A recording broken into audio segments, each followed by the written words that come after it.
선조실록 39권 선조 26년 6월 29일 임자 네번째 기사 1593년 명만력 21년 비변사가 아뢰기를 선교를 받아본 즉 종이에 가득 적혀있는 말씀이 정령하시니 신들은 감격하여 눈물만 흘릴 뿐 몸둘 바를 모르겠습니다. 신들이 비록 용렬하나 국가가 이와 같이 어려운 때를 당하여 어찌 마음을 다하여 보답하기를 생각하지 않겠습니까? 그러나 오늘날 비변사가 담당하고 있는 공무는 문서를 취급하는 데 지나지 않을 뿐더러 한 가지도 나라를 보존하고 적을 방어하는 임무에는 미치지 못하니 신들이 밤낮으로 근심하여 우견을 진술하고자 한지 오래였습니다. 천하일에 대해 이미 그 근본을 세웠다면 어찌 끝을 다스리지 못함을 근심하겠습니까? 이른바 근본이란 인재를 얻어서 임무를 오래도록 맡기는 것입니다. 오늘날의 급선무는 첫째, 인재를 얻는 것이요, 다음은 식량을 충분히 비축하는 것이요, 다음은 군사를 양성하는 것이요, 그 다음은 무기를 제조하는 것입니다.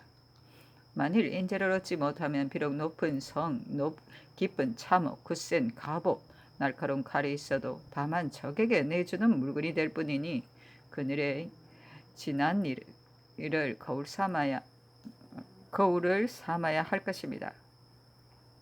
오늘날 해야 할 계책을 말한다면 팔도의 감사, 병사와 대읍, 거진의 수령, 변장을 조정해서 신중히 선발하여 적합한 인재를 얻어 그 임무를 오래도록 맡기고 이동시키지 않아 책임을 전담하게 하며 그들은 일의 두서를 알게 되어 난을 당해도 책임을 다할 것입니다.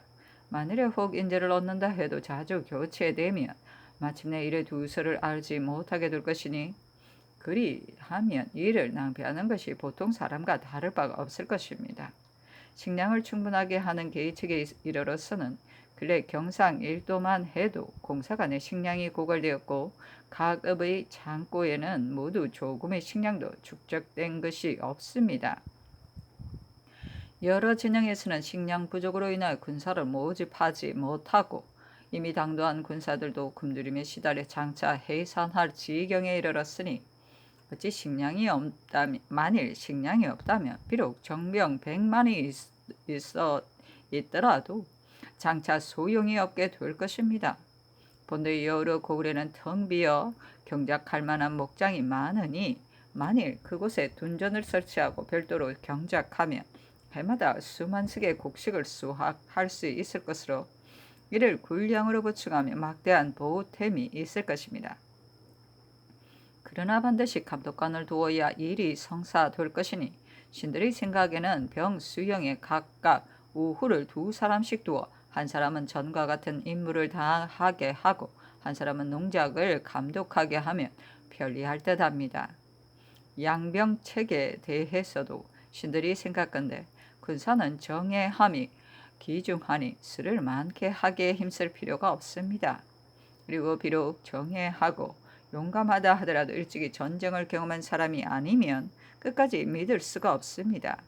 지금 본사에서는 팔도에서 역전했던 장수들을 선출하여 명부를 작성하였는데 그 수가 거의 2600여 명에 이르고 있습니다. 이들의 장관은 그들 중에서 제지가 현저하게 뛰어난 자를 선택하여 변장이나 수령 혹은 군관을 삼고 졸병은 아병, 친병으로 삼아 연변의 각진이나 가법에 배치하여 평상시에는 훈련을 쌓아 예기를 기르고 유사시에는 힘을 합하여 적군을 방어하면 그의 힘을 얻을 것입니다. 그러나 반드시 그들에게 식량을 충분히 지급하고 그들의 가정에는 부역을 면제하여 군사들로 하여금 부모 처자를 걱정하거나 기한 곤고를 단식하지 않게 해야만 군사들이 싸움터에 임하기를 기꺼이 하여 사력을 다할 것입니다. 그렇지 않고 집을 버리고 고향을 떠나 오랜 세월 동안 수자리에서 고초를 겪는데 조정에서는 특별한 배려가 없으면 이미 양성된 병사들로 여러 가지로 도피할 것만 꾀할 뿐 아니라 후일에 병화가 있더라도 사람들은 모두 이로써 경계하며 도리어 군공에 참여된 것을 불행으로 여길 것입니다. 무기에 있어서는 적을 방어하는 데 궁시보다 더 중요한 것이 없으나 그 소리와 위엄이 적을 진압하여 일거에 섬멸하는 것은 각 양의 화포가 제일입니다. 이러한 무기를 제조하기 위해서는 각도의 감사, 병사, 수사로 하여금 그 일을 담당하게 하여 우선 그 본영에 도회를 설치하게 하고, 또한 도내의 각 고을로 하여금 큰 고을에서는 도후부를 설치하게 해야 하는데, 황해도는 해주, 안악에, 충청도는 홍주, 공주, 임천, 서천에, 평안도는 의주, 성천, 강계, 구성에, 경상도는 경주, 안동, 진주에, 강원도는 강릉, 춘천, 원주, 성천에, 함경도에는 길주, 단천, 영흥, 회령 등의 읍에 모두 설치할 만합니다. 그러나 이것은 돈의 거짓말을 들어 말한 것이니 편의에 따라 취사 선택하는 것은 오로지 방백에게 달려 있습니다. 대체로 무장이 수제로 있는 곳에 설치해야만 공력에 대해 알아서 마침내 적절히 통용되는 제도가 될 것입니다. 이 밖에 큰 근본이 있으니, 즉 군신 상하가 전략과 검소를 존중하고 백성의 말 못할 고난을 구제해 줌으로써 인심을 굳게 단결시켜야 하늘의 영원한 구군을 기도하는 일이 될 것이니, 이것이 바로 오늘날의 가장 중요한 일입니다. 구구하고 어리석은 소견을 감히 상달합니다 하니 상이 이르기를,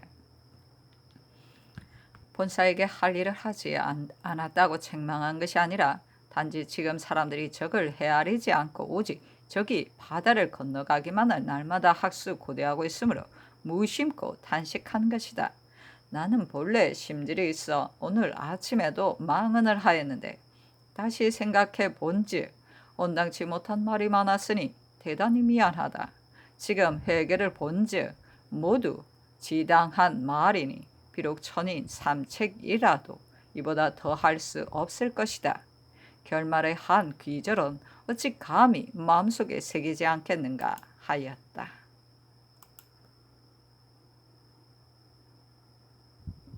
선조실록 39권 선조 26년 6월 29일 임자 5번째 계사 예조가 비가 그치지 않았들 안이 질퍽거리니 1일 공림하는 예를 정지할 것을 아뢰었다.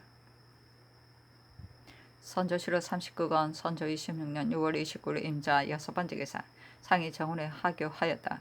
국가의 장병들은 적을 추격하여 남으로 내려가 함안 등 여러 고을에 주둔하여 숨결이 가냘프니 비록 하는 일은 없더라도 그 정상은 매우 불쌍하다. 더구나 도원수를 새로 임명하였으니 조정에서 관원을 보내나 호군해 주어야 한다. 그러나 호군을 하지 못했으니 빈말로 위로해 주거나 약간의 은양이라도 가지고 가서 원수로 하여금 유공자에게 나눠주게 하여 위로하는 뜻을 보이게 하라.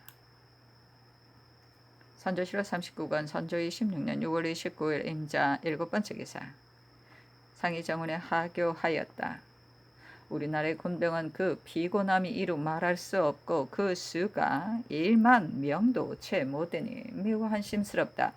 각도 승려의 수가 상당히 많지만 세상을 등지고 구름처럼 떠도는 물이라서 국가에서 사역시킬 수 없게 되어 있으니 그들을 사역시킬 수 없을 바에야 한 장의 종이를 주어 적의 수급 하나라도 얻는 것이 낫지 않겠는가. 이와 같이 하면 승려들이 다투어 분발하여 각자가 싸우기 위해 날마다 몰려들 것이니 의병에게 빈 관직을 주어 조정의 법도를 문란케 하는 것과는 다르고 또 재물을 소비하며 군사를 먹여야 할 걱정도 없을 것이다. 이는 이단을 존숭하여 선과를 회복시키려는 것이 아니라 임시로 적을 초토하려는 술책일 뿐이다. 전일에도 본사와 더불어 상의하여 성녀로서 적의 머리 한 급을 바치는 자에게는 즉시 선과를 주기로 했었는데 그 후에 대간의 논란이 있어 임금이 체면으로 말을 많이 함이 부당할 듯하여 대간의 말에 따랐었다. 지금 다시 생각해보니 이 조항은 진실로 적을 초토하는 일에 유익해서 그만둘 수 없는 것이다. 이를 가지고서 내가 이단을 숭배한다 하면 듣는 자들은 고웃음을 칠 것이다. 내 생각에는 앞으로 언제든지 적의 수급을 참역한 승려에게는 각각 선과를 주되 즉시 휴정에게 내려보내어 그로 하여금 반급하게 할 것이니 속히 이 뜻을 여러 도의 승려에게 하유하는 것이 어떻겠는가 상의하여 아뢰라. 선조 7월 39건 선조 26년 6월 29일 임자 8번째 기사 비변사 가리였다. 적의 수급을 참여한 승려에게 선과 첩을 주는 것은 비용이 들지 않는 혜택으로 외적의 초토에 이점이 있으니 승교가 매우 온당합니다. 대간이 아린 것이 비록 뜻이 없는 것은 아니나 이 어려운 데를 만나 이를 고집하는 것은 옳지 못합니다. 하물며 성상의 생각이 이단을 숭배하는 데 있지 않고 적을 초토하려는 데 있다는 것을 중해에서 누군들 모르겠습니까? 일체 상교에 따라 시행하는 것이 무방합니다. 선조실록 39권 선조 26년 6월 29일 임자 9번째 기사 경락 접반사 연근수가 치게 하기를 이달 26일에 경리학이 대청에 앉아서 신들에게 이르기를 조령 등 세 곳에 관을 설치하여 지키며 나는 오유충 낙상지 신무의 군사를 주둔시킬 것이다. 내 처음 뜻은 본래 이와 같은 것이 아니었는데 사정이 여의치 못하다고 하였습니다. 이는 대체로 처음의 뜻은 적을 향하여 진격하는 데 있었으나 중국 조정에서 철병하라는 뜻이 있기 때문에 이로 말미암아 진격을 주장하지 못하였다는 것입니다. 허굉강이라는 자가 주본을 오려 철병을 청하여 성지의 인준을 받았다고 하자 경리학이 병부에 계첩을 보내어 황제께 전주하도록 하였다 했으므로 그 계첩을 등사에 올려보냅니다 하였는데 그 계첩의 내용은 다음과 같다. 이번에 제독 이 여송이 올린 계표에 의하면 외가 경성을 버리고 도망해 갔다. 외는 처음에 16만 병사를 파견하였고 다음에는 20여만의 병사를 파견했으며 다시 30여만의 병사를 증파하고 또 다음에는 40여만의 병사를 증발하였는데 지금 모두 부산 해구에 이르러 전대는 바다에 떠 있고 후대는 험지를 장악하여 조선 강토에 주둔하고 있다. 관병이 왕경을 떠나 적을 추격하여 일천여리를 전진하자 외적이 소굴로 돌아갔다.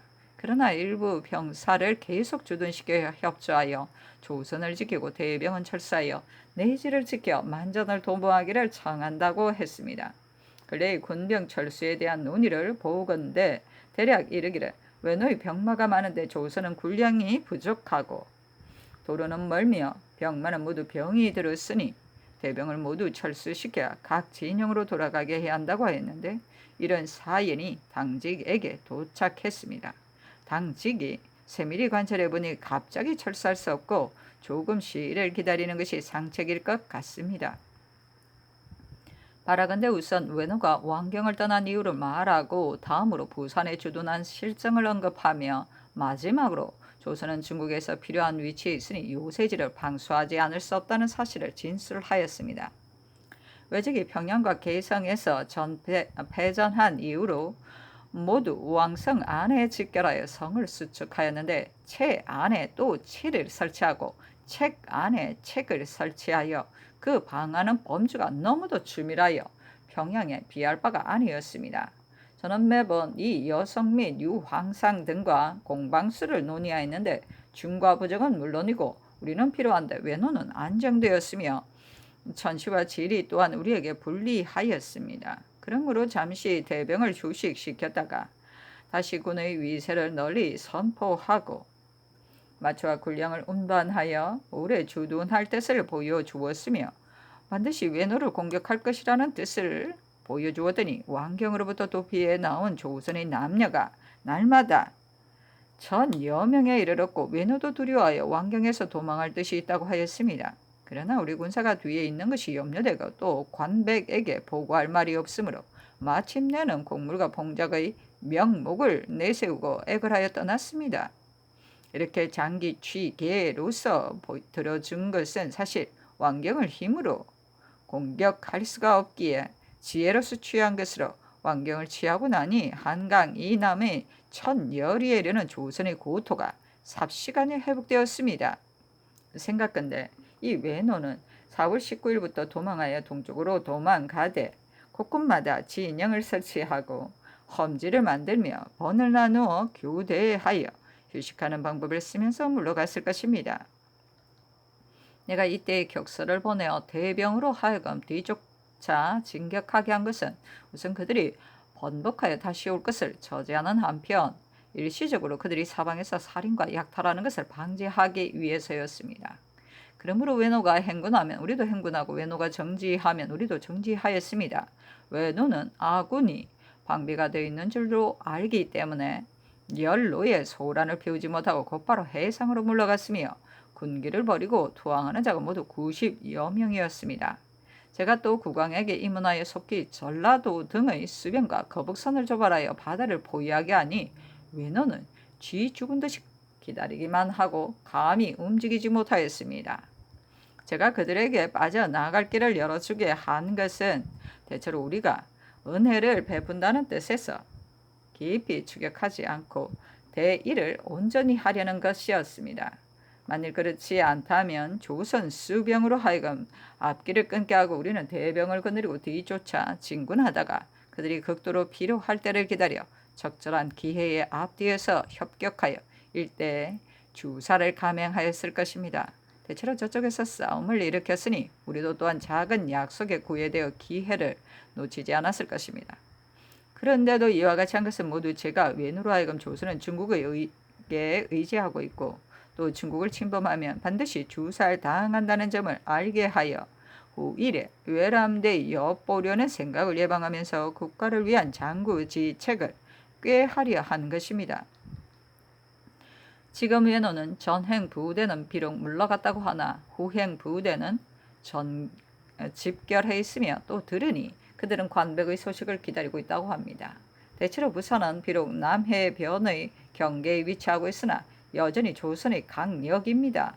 지금 외적을 초토하지 않는 것은 비유하자면 종기를 째서 고름을 뽑았으나 남은 도끼는 여전하고 또한 풀을 베어 제거하였으나 싹은 아직 남아있는 것과 같습니다. 하물며 적의 사절이 했다고 하는 말을 항복한 외인을 통하여 살펴보니 관백은 실로 조선의 도읍을 정하고 내지를 엿볼 수 있는 기반을 구축하려 했다 하며 만일 조선을 얻으면 통공하는 것보다 낫다고 하면서 평수가와 평행장 등이 마음대로 왕경을 떠난 죄를 깊이 체크하였다고 합니다. 이래서 관백의 야심은 뚜렷이 밝혀졌는데 어찌하여 신중히 생각하지 않고 갑자기 철병을 논의할 수 있겠습니까?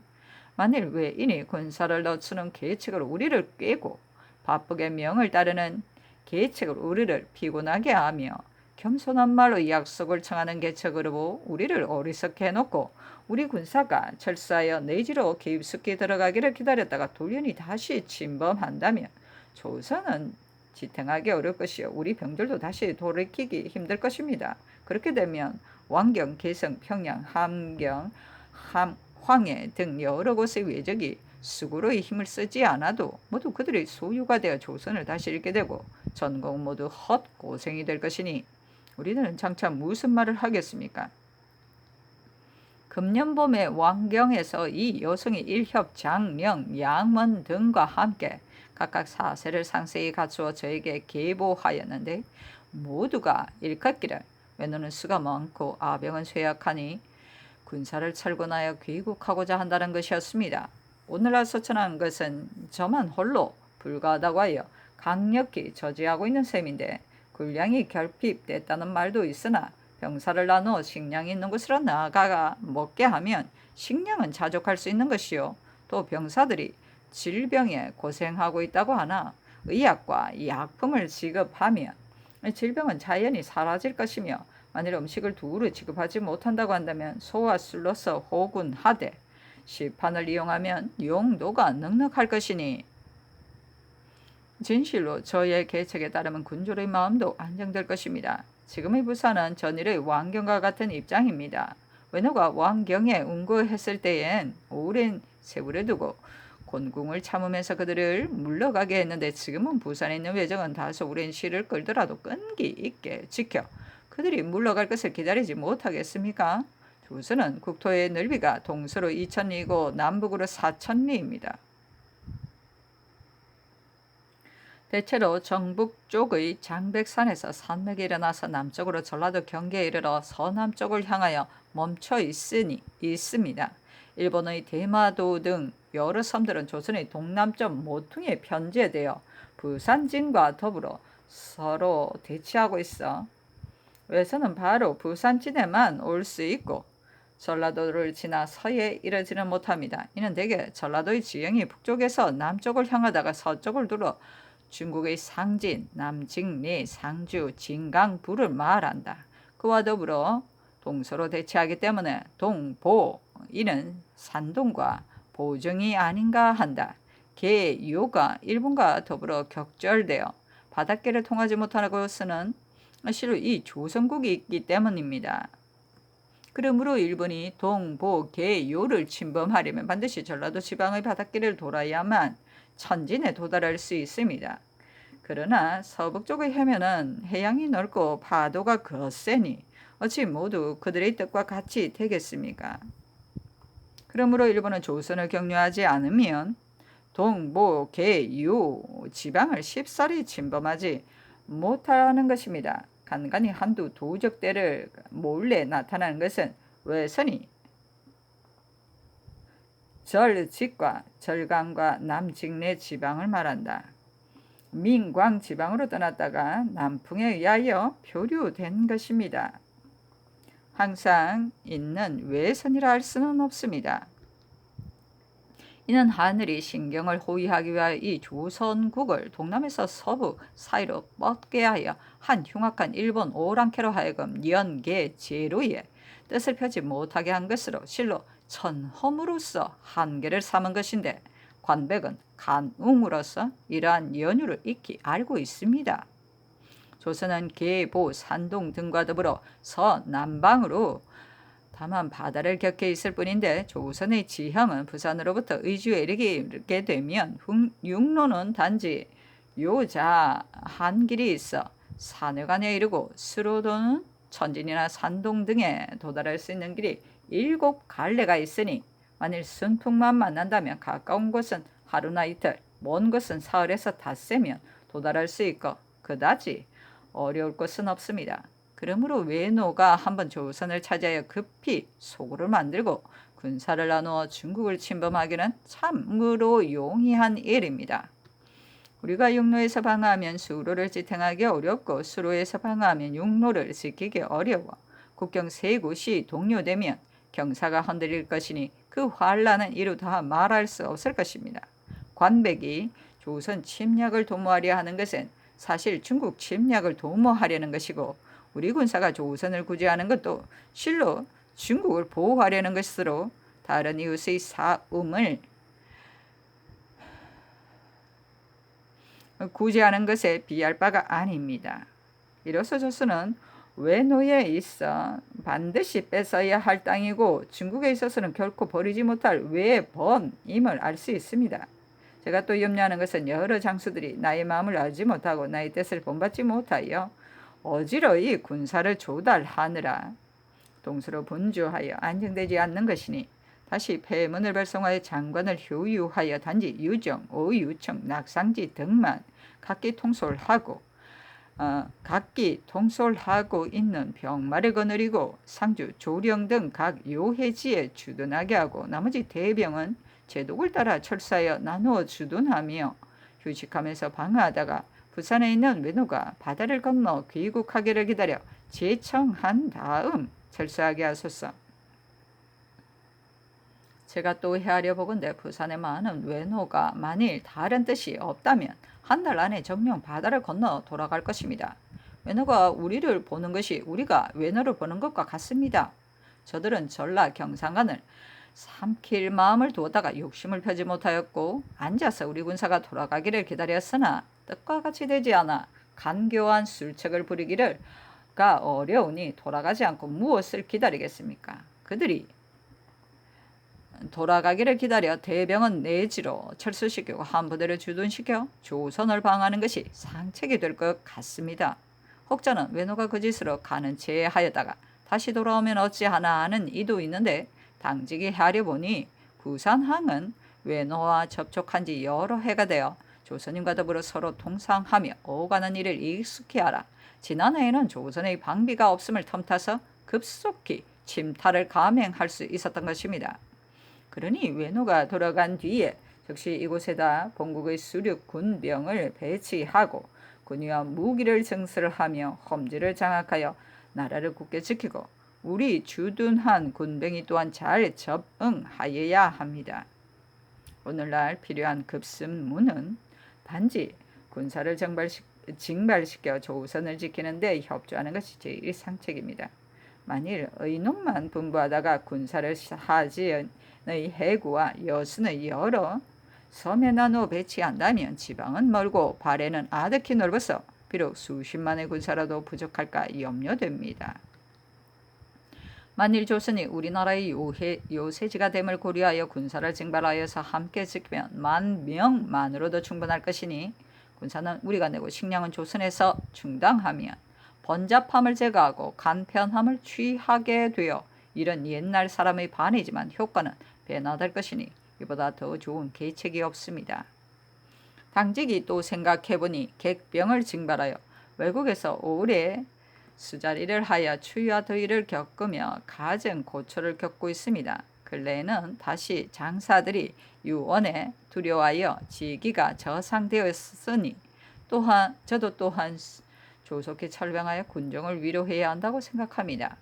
다만 관계가 너무 중대하여 실로 마음대로 할 수 없으므로 이제 죽음을 무릅쓰고 청하니 병부에 직하하여 제가 말한 바를 다시 상의하게 하소서. 오늘날의 일은 유병하느냐 아니면 철병하느냐에 달려 있는데 만일 구병이 오래도록 머무르기가 어렵다면 급히 진인과 신문은 관병을 재촉하여 빨리 와서 협조하게 하소서. 지금이나 그때나 비슷하다.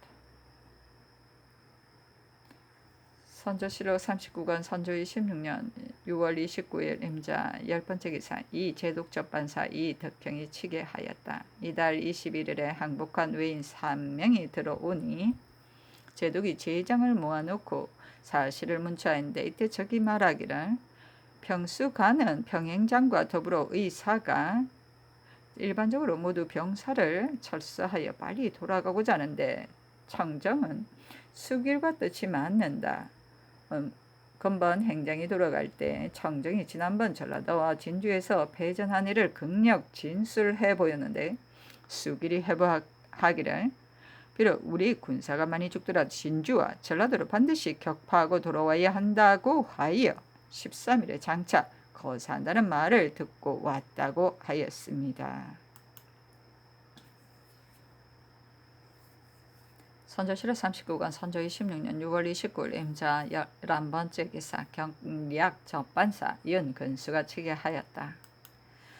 오늘 아침에 폐로 경략이 신들을 나오라 하여 말하기를 진주와 함양은 어디에 있는 땅인가 하게 신들이 모두 경상도에 속해 있다고 답하였더니 경략이 지금 들으니 왜 저기 서북쪽으로 함양과 진주를 향한다는데 장차 전라도로 진격한다고 한다 하고 또 수로를 이용하여 전라도로 향한다고 하는데 그대 나라에서는 보고가 없었는가 하기에 신이 아직 보고를 받지 못하였다고 하자 경락은 지도를 가져다 손가락으로 가리켜 보이며 지금 급히 국왕께 아려 수륙 군병으로 하여금 모두 유정의 통수를 받게 하고 절대로 제독의 명령은 받지 말도록 하라. 제독이 안 된다 하더라도 듣지 말고 곧장 나와서 싸워야 할 것이다. 원수는 누구인가 함으로 신들이 권율이 3도 원수가 되었다고 답하니 경리학이 권율이 통제를 하니 나는 걱정이 없다.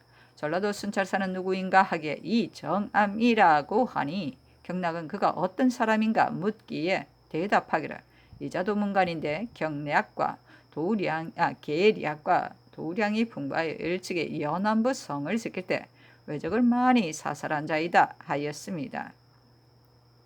경락이 또 전라도 병사들은 지금 어디에 있느냐고 하였습니다.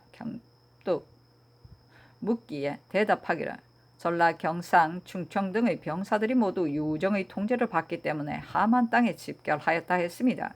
경락이 말하기를 나의 개첩을 보았는가? 나도 또한 주본을 올렸으니 다음 달 초에는 성지가 내려올 것이다.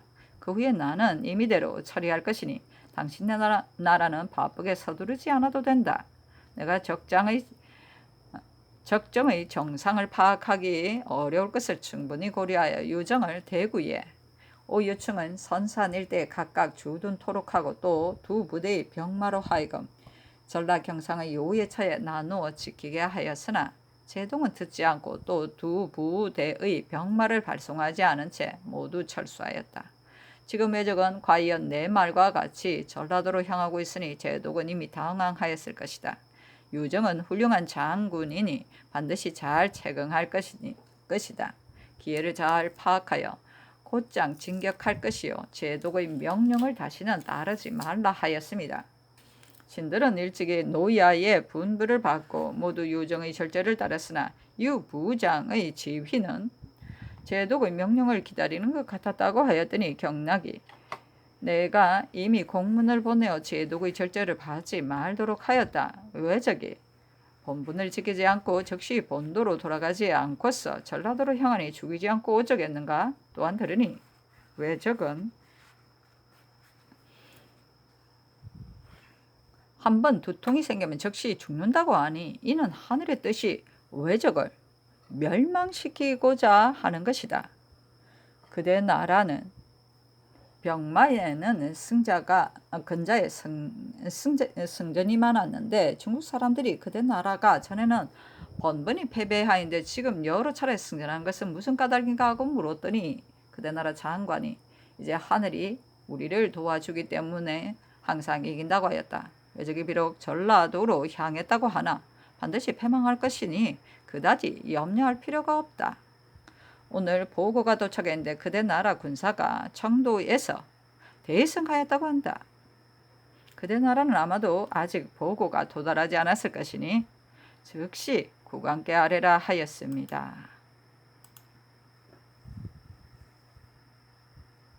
선조실록 39권 선조 26년 6월 29일 임자 12번째 기사. 접반사 이덕경이 치게 하였다. 21일에 유정이 품첩이 도착했는데 그 내용은 외적이 수륙으로 병진하여 이미 함안을 함락했다는 것입니다.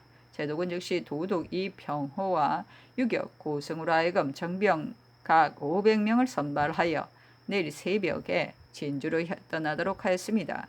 제독은 또 내일 정병 6, 7천 명을 선발하여 친히 거느리고 출발.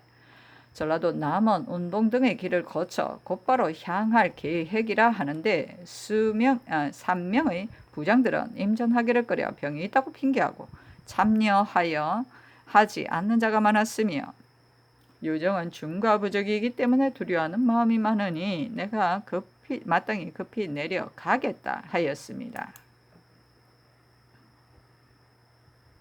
선조실록 40권 선조 26년 7월 1일 개축 첫번째 기사. 상이 강서현에 머물다. 선조실록 40권 선조 26년 7월 1일 개축 두번째 기사. 비변사가 아뢰기를 삼가 선교를 받더니 남쪽으로 출정한 장사들이 오랫동안 텅 빈 성에 머물러 있으면서 기아의로 나를 보내고 있다 하니 매우 불쌍하게 생각된다. 하만을 잃은 한이 있더라도 모름지기 군대는 주둔해 있는 곳에 관원을 보내어 위로하라 하시고 특별히 은양을 내리신 것은 과연 윤당한 처사입니다. 그들 장사 중에 드러나게 역전의 공이 있는 몇 사람들을 우선 치게 하도록 하고 남에게 미루기만 하고 명을 따르지 않은 아장 이하는 즉시 군법을 시행할 것이며 군사 중에 원통하고 억울한 일이 있는가에 대해서도 자문하여 서게 하도록 하는 것이 합당하겠습니다. 은양은 국용에 관계된 뿐 군사가 있거나 먹을 수 없는 것이며 영남에는 흉년이들어 아무리 은양이 있다 해도 곡식을 살 수가 없으니 대신 청남, 포 1,500피를 보낸 것이 어떻겠습니까? 아니, 상이 따랐다.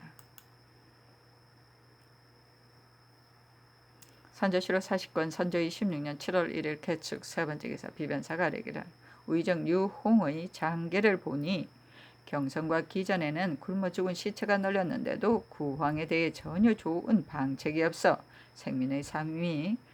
생민의 일이 매우 염려스럽다. 황해도의 초도, 백령도, 기린도 등에서 소금을 구워 곡식을 무역하는 것이 국가에 피해가 없고 기민을 구제하는 데 도움이 된다고 했으니 한결같이 장계에 따라 시행하소서 하니 상이 따랐다.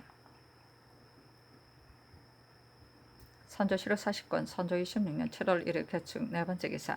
상이 유정이 영중에서 자객을 만났다는 소식을 듣고 선정관을 보내어 문안하고 예물을 증정하였으며 거를 지어 보내어 위로의 뜻을 전하였다. 자객을.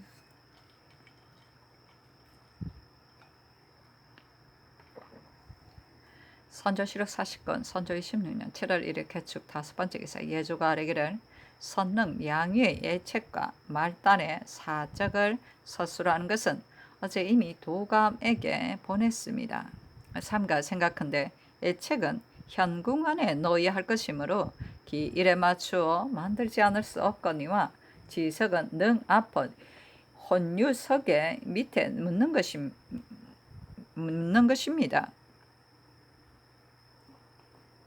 오늘의 사세로 보건대 서둘러 일을 마쳐야 하겠으나 지석으로 쓸도를 아직까지 떠오지 않았다면 운반해오고 갈고 새기고 하는 일이 한 달 안에 될 수 있는 것이 아니니 개장 지문은 날짜를 연기하여 성물을 개수할 때 동시에 만들어 묻는 것이 어떻겠습니까? 하니 상이 따랐다.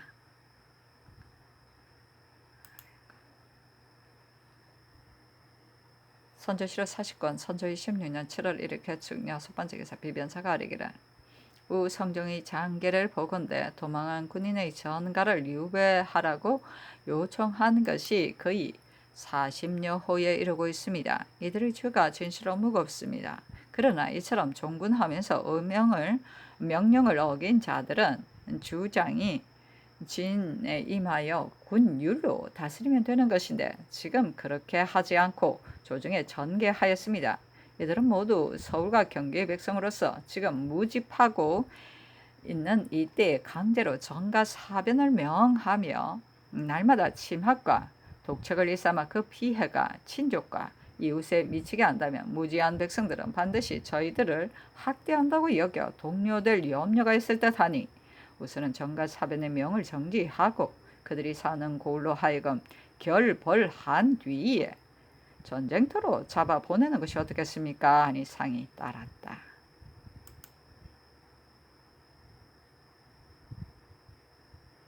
선조실록 40권 선조 26년 7월 1일 개축 일곱 번째 기사. 비변사가 아뢰기를 이 제독에게 문안하는 일로 박승종이 곧 떠나려 합니다. 지금 덕근대 변사를 헤아릴 수 없는 흉적이 창을 되돌려 내주로 향해 오고 또 군대를 나누어 전라도로 침범하려 한다니 이 제독에게 서둘러 진격해서 대언을 맞춰 달라는 뜻으로 개첩을 만들어 보내는 것이 어떻겠습니까? 하니 아린대로 하라고 전교하였다. 개첩은 다음과 같다. 서늘함을 맞이하고 더위를 보내니 금기가 제법 시원한데 오랫동안 전진해서 노구하시는 안부가 어떠합니까? 산천이 막혀 문안도 자주 드리지 못하였으나 우러러 생각하는 마음은 항상 두렵고 걱정되었습니다. 겨울이 가고 여름이 지나 절서가 여러 번 바뀌었는데 눈 내리는 겨울이나 보들리 피는 봄에 편히 계시지 못한 것이 모두가 우리나라의 일 때문이니 감업할 성덕을 어찌 잠시인들 있겠습니까? 목화 잔고가 다시 모여 흉모를 자행하여 창을 되돌려 내지로 향해 오는 기세가 매우 사납다 하니 만약 지난해처럼 석권의 기세로 북상하거나 군대를 나누어 호남을 침범하여 전역을 유린한다면 병력이 다하고 군능이 이미 고갈된 우리나라가 어찌 자고할 수 있겠습니까? 이야말로 위급 존망의 깃털이 순식간에 결판 날 것입니다. 그러므로 이 보고를 들은 뒤부터는 침식을 전폐하고 새벽에 어찌 될까 저녁에 어찌 될까 두려워 떨고 있습니다. 그러나 믿고서 자위하는 것은 오직 대인이 계시기 때문입니다. 대인의 신묘하고 원대한 모략은 반드시 앉아서 적의 기세를 제압하여 넋이 빠지게 할 수 있으니 서둘러 동로군을 지휘하시고 장령들을 독려하시어 적들이 도모하기도 전에 잔구를 소탕하시어 제조의 공려를 이루신다면 중한 은혜를 무엇으로 보답하겠습니까? 끝으로 장군의 천만 보중하심을 빌며 이만 줄입니다.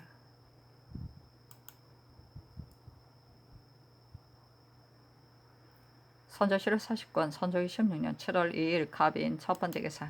중화에 있는 수문장, 윤, 안인 등이 상소하여 특별히 과거를 실시하여 그 고을 사람을 실취하기를 청하니 상이 정운의 전교하기를 중화 사람들을 위로하지 않을 수 없다. 나의 생각에는 특별히 과거를 실시하여 실취하여 한편으로는 중화 사람들을 위로하고 한편으로는 실취한 사람을 전쟁에 나가게 하는 것이 사리에 무방할 듯하니 의계하라 하였다.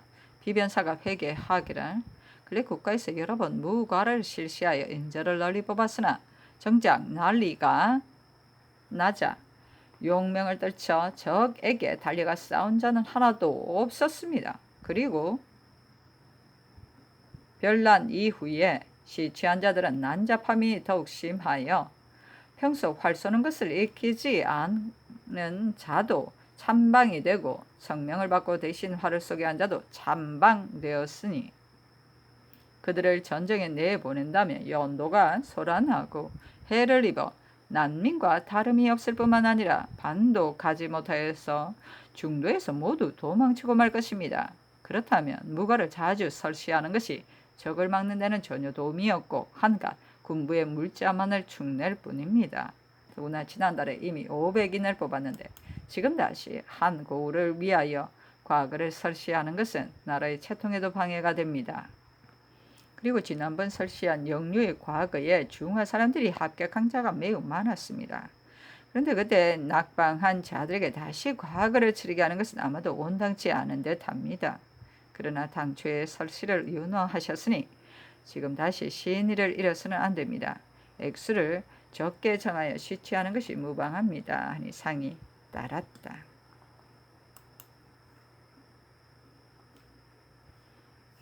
선조실록 40권 선조 26년 7월 2일 갑인 두 번째 기사. 예조가 아뢰기를 대소의 인원은 융복과 속옷을 모두 소매를 좁게 하고 금근 이하 공 4천은 입자를 벗고 소모를 쓰며 소매가 작은 옷을 입히며 금근에 한해서만은 전립을 쓰는 것을 금하지 말 것을 지금 중외에 알렸으나 기한이 너무 촉박하여 하 등 배들이 준비하기 어려울 듯하니 9월 1일부터 착용하려는 뜻으로 팔도에 행위하도록 하소서 하니 상이 따랐다. 선조실록 40권 선조 26년 7월 2일 갑인 세 번째 기사. 예조가 아뢰기를 정릉 계장에 관한 의주를 산릉도감 제조와 함께 의논하여 마련하고 결단하기 어려운 것은 대신과 의논하여 강정하였습니다. 올해 이 안에는 계장이가 없기 때문에 염섭에서부터 안장까지 예문에 의하여 마련하였습니다. 그러나 사세가 다른 경우가 있으므로 절목을 약간 제감하였습니다.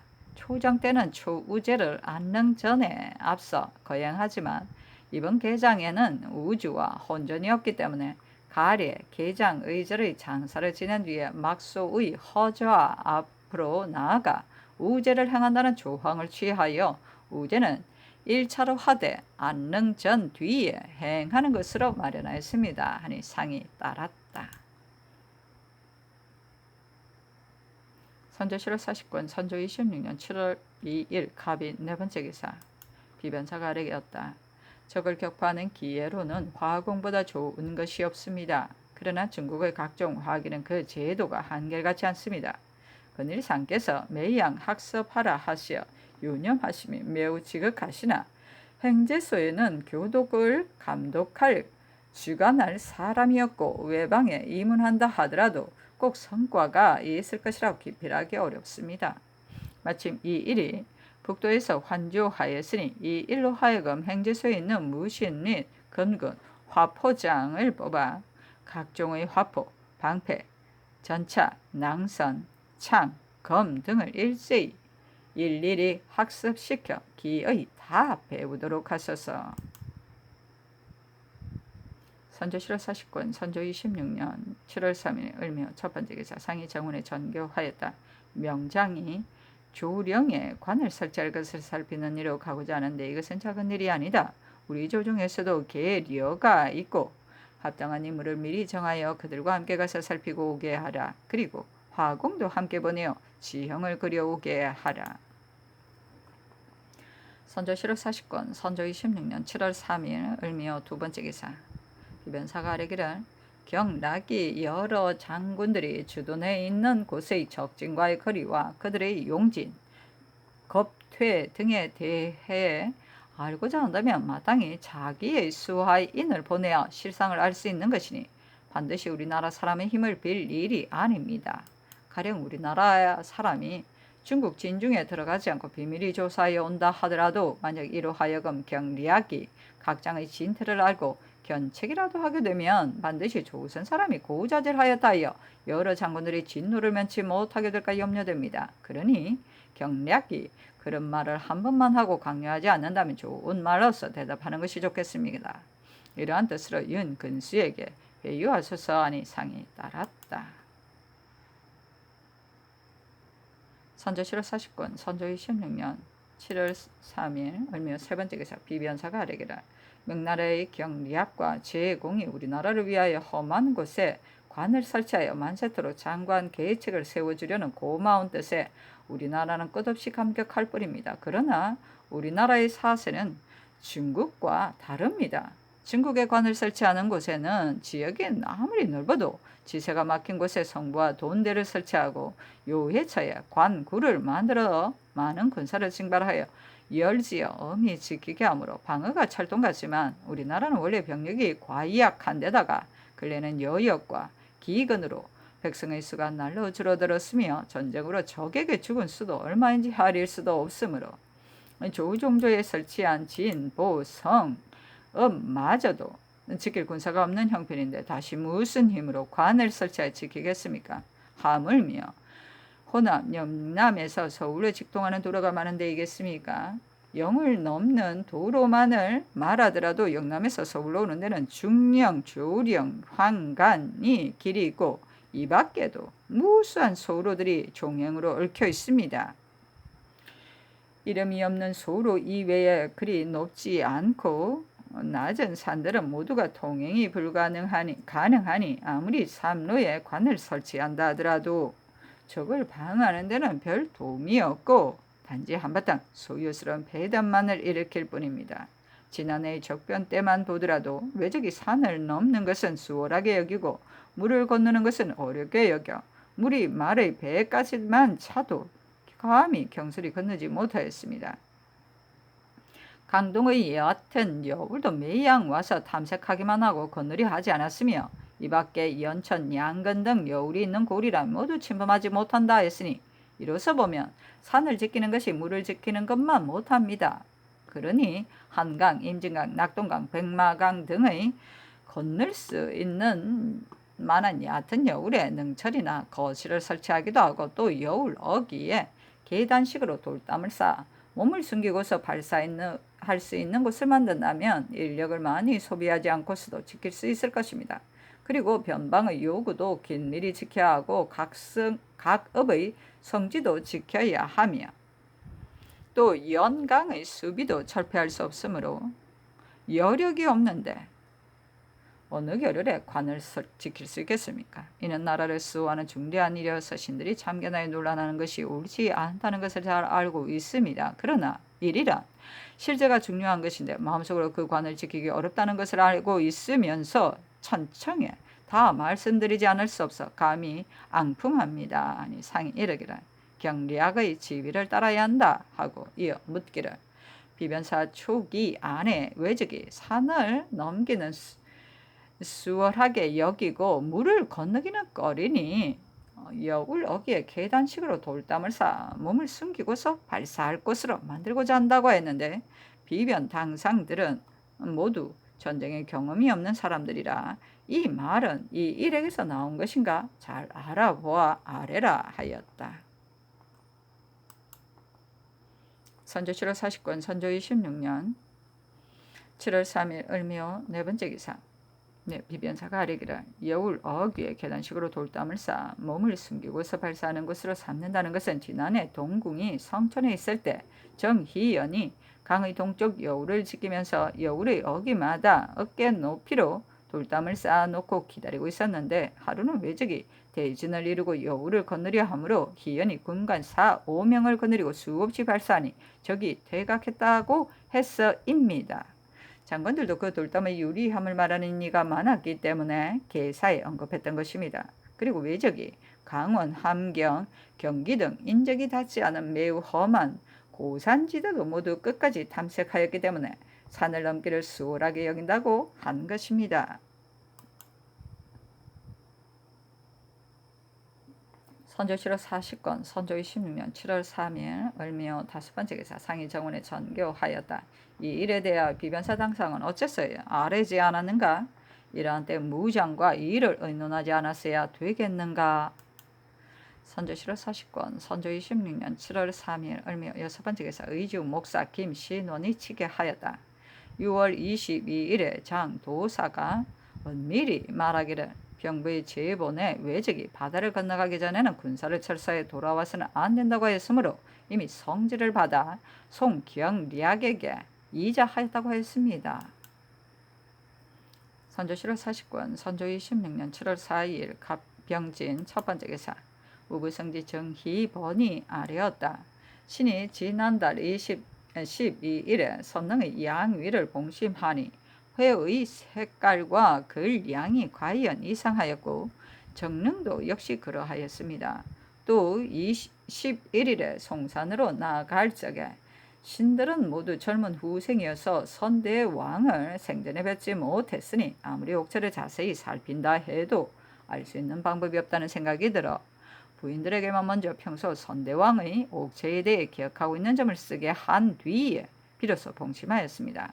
그런데 옥체는 살이 많지 않고 마른 편이라고 한 부인들의 기록과는 형색이 매우 달라 전혀 흡사한 것이 없었습니다.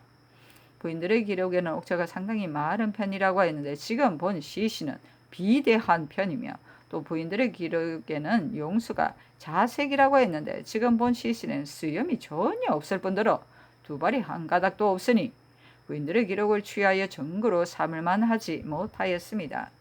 또 부인들의 기록에는 두 눈 사이에 녹두만한 검은 점이 있다고 했는데 지금 본 시신에서는 전혀 점을 찾아볼 수 없으며 또 가슴 왼쪽에 칼에 찔린 흔적이 3곳이 있었으며 어깨 왼편에 작은 구멍이 2군데나 나 있었는데 무엇 때문에 그렇게 된 것인지를 알 수 없었습니다. 신들이 본 바는 이뿐입니다. 선조실록 49권 선조 26년 7월 4일 병진 두번째 기사 선, 정릉, 계장, 도감이 아뢰기를 지금 총호사 최흥원의 장계를 보니 정릉의 계장은 아직 의논을 정하지 못하였고 선릉의 계장은 이달 21일에 하고자 하는데 날짜를 당길 수는 있으나 무리수는 없다고 하였습니다. 그리고 또 단이는 거의 다 만들었으나 주필은 인근 가을, 고을로 나누어 보냈는데 그늘 장마로 인하여 아직 밟아 누이어 가지고 오지 않았으며 또 증옥과 규옥은 지금 연마하여 만드는 중이라고 했습니다. 그러니 당의 색 관원을 모두 추구하고 각 고을로 나누어 보낸 주필은 파발마로 독촉하여 이달 10일까지 어미 감독 제주하여 기한에 맞추어 수송하게 하소서 하니 상이 따랐다. 선조실록 40권 선조 26년 7월 4일 병진 세번째 기사 좌의정 윤두수가 아뢰기를 삼가 풍원 부원군 유성룡의 장계를 보니 이미 남하했다고 했습니다. 행제소에는 대신 한 사람밖에 없으므로 논의가 고루하고 채무에 손상됨이 많습니다. 전일상께서 유성룡에게 특별히 명하시어 올라오게 하셨던 것은 이런 뜻에서이니 유성룡에게 하유하시어 속기에 올라오게 하소서니 상이 따랐다. 선조실록 40권 선조 26년 7월 4일 병진 네번째 기사 허승을 사은부지비 겸 세자 시강은 보우덕으로 유공신을 사복시 정으로 박홍로를 세자 시강은 필선으로 남예신을 승종은 주소로 삼았다. 선조실록 40권 선조 26년 7월 5일 정사 첫번째 기사 상이 윤두수에게 하유하였다.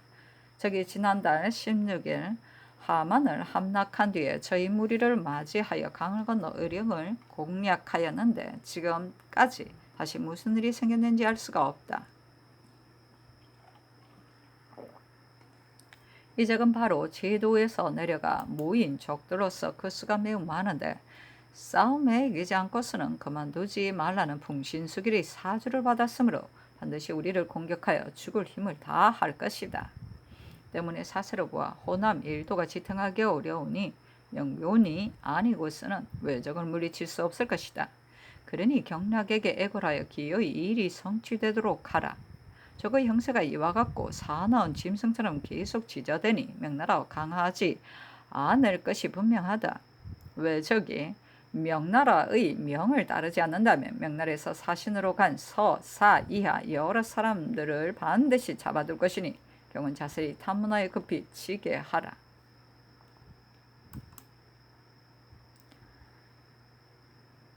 선조 7월 40군 선조 26년 7월 5일 정사 두 번째 기사 비변사가 아뢰기를 신들이 듣건대 전일 금산에 들어왔던 외적의 수가 거의 10,000여 명에 이르는데 사납고 용감함이 비길 바가 없었다고 합니다.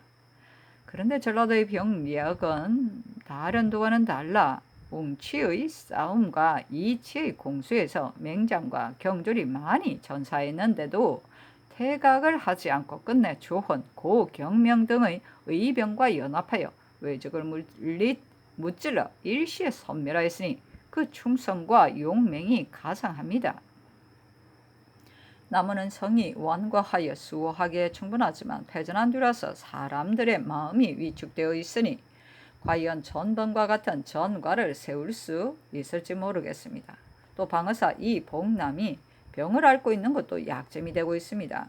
그 도의에 장의현, 이 계정 등이 있기는 하나 모두 인망이 없는 사람들이니 이 복남이 거느린 군사를 이 시언에게 주어 시언이 본래부터 거느리고 있던 군사와 병합하여 물러나 지키기만 하고 적이 향하는 바에 따라 동태를 살펴 진격하라는 뜻으로 두 원수와 이 시언에게 행위하는 것이 어떻겠습니까? 그리고 산업에서 운봉까지와 진주에서 구례까지의 사이에는 복병하여 적을 막을 만한 구비진 내와 산기슭이 많으니 지세를 잘 살펴 시행할 것과 대군이 타도에 있은지 이미 오래이므로 반드시 군량이 떨어질 것이니 계속하여 다른 길로 운반하라는 뜻으로 아울러 행위하소서 하니 상이 따랐다. 이어 전교하기를 지난해 호남을 침범했던 적은 바로 병력을 나누어 각처로 다니며 노략질을 한 부대의 외구에 불과했었다. 그런데 지금은 적이 실로 호남을 침공할 뜻이 있어 제도의 적이 모두 영남으로 모여 병력을 합하여 호남을 향해 수륙으로 함께 진격하고 있으니 적의 형세가 지난날 금산의 적과는 크게 다를 것이다. 경은 이 형세를 잘 요량해야지 지난해의 외구와 같을 것으로 생각해서는 안 된다. 나의 말을 잘 기억하라 하였다. 선조 7월 40군 선조 26년 7월 5일 정사 세 번째 기사 제독 접반사 이 덕형이 치게 하였다. 당일 진시에 참장이 품첩이 들어왔는데 식후에 총병 사대수 도독 이병호 유격 고승이 군사 5천여 명을 거느리고 진주를 향해 출발한다고 하였고 바로 그 시각에 유격 심유경의 폐문이 들어왔는데 외적을 대동하고 도로 서로로 향한다고 하였습니다. 저 외적이 도로 내지 깊숙이 들어와서 초야에 해굴이 널려있고 인적이라고는 없이 천리가 텅 빈 상황과 명나라의 사마 역시 지치고 게으른 모양을 보게 되면 돌아가서는 반드시 더욱 흉악한 꾀를 부릴 것입니다. 그리고 저 외적이 우리가 따르기 어려운 일과 헤아릴 수 없는 말로서 우리의 속마음을 시험하고자 하여 고의로 시일을 건다면 우리나라는 힘이 다하고 피폐하여 버틸 수 있는 형세가 없게 되고 명군도 물량이 떨어져 자연히 철수하게 될 것입니다. 일마다 모두 이렇게 급박한지라 어떻게 처리해야 좋을지 모르겠습니다. 이는 다만 우리나라의 회환이 될 뿐만 아니라 중국 조정에서 헤아려 미리 조처하기를 청하소서. 선조실록 40권 선조 26년 7월 5일 정사 네 번째 기사 경리학 접반사 윤근수가 치게하였다. 지금 장 기고가 오늘 보고가 들어왔는데 16격이 이미 서울에 도착하여 외장 및 외인 30명을 대동하고 노야를 뵙고서 강공하고자 한다 하는데 노야께서 어찌 처리하실런지 모르겠다. 왕자는 부산에 있고 두 사신은 대마도에 있다 하였습니다. 기고가 다시 말하기를 노위하께서 제독에게 행문하여 정병 10,000명을 뽑아 급히 보내어 유정의 절제를 받도록 하라고 했다 하였습니다. 그리고 이곳에 온 사람들의 말에 우리 군사가 창원의 적을 섬멸했다 하기도 하고 또 수군이 대첩하여 살획한 것이 매우 많다고도 하기도 합니다. 신이 또 왕 통판을 만나보니 말하기를 적이 하만을 무찌르고 진주성을 공격하였으며 전라도 군사가 적을 막아 싸워 2번 승전했다 하고 또 외적 4명이 거짓으로 대구영에 항복하였는데 그중 1명이 갑자기 칼로 부총 이영의 허벅지를 찌르고 달아나니 유 부장이 심히 노하여 대금을 가지고 말을 달려 추격하여 적을 베어 3토막을 내고 장부를 난도질하였으며 나머지 3명의 적도 죽였다고 하였습니다.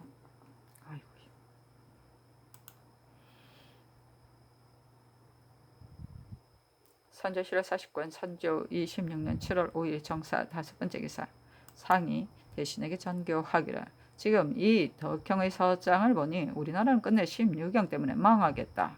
우리나라뿐 아니라 천하의 일도 반드시 이놈 때문에 괴뢰한 될 것이다. 그러나 이러한 때에 이런 인간을 낸 것도 하늘의 뜻이니 어찌하겠는가. 적의 형상과 흉모 관계는 알기 어렵지 않다. 이 덕형이 이미 다 말하지 않았던가. 만약 이 적이 우리나라의 지경을 가로질러 안주에까지 가게 된다면 이는 하늘이 우리에게 패망을 내리는 것이니 우리나라의 군신은 죽음으로써 간쟁해야 한다. 죽음으로 간쟁하여 되지 않으면 차라리 그 외적을 잡아가도 우리 지경을 지나지 못하게 해야 할 것이니 경들은 서둘러 도모하라 하였다. 회개하기를 16격이 외적을 이끌고서 함께 온다는 말은 매우 통분합니다. 이 덕형도 이미 이를 염려하고 있을 것이니 반드시 강력히 간쟁할 것입니다. 그러나 조정의 의로는 모르고 있을 것이니 먼저 전교의 뜻과 본사의 계사로서 급히 하유하시어 죽을 각오로 힘써 간쟁하고 단호한 말로 거절하게 하소서. 그리고 이 또한 하나의 큰 전기여서 조금도 소리할 수 없으니 특별히 이 항복을 경리학에게 보내어 서두로 주선하게 하소서 하니 상이 따랐다.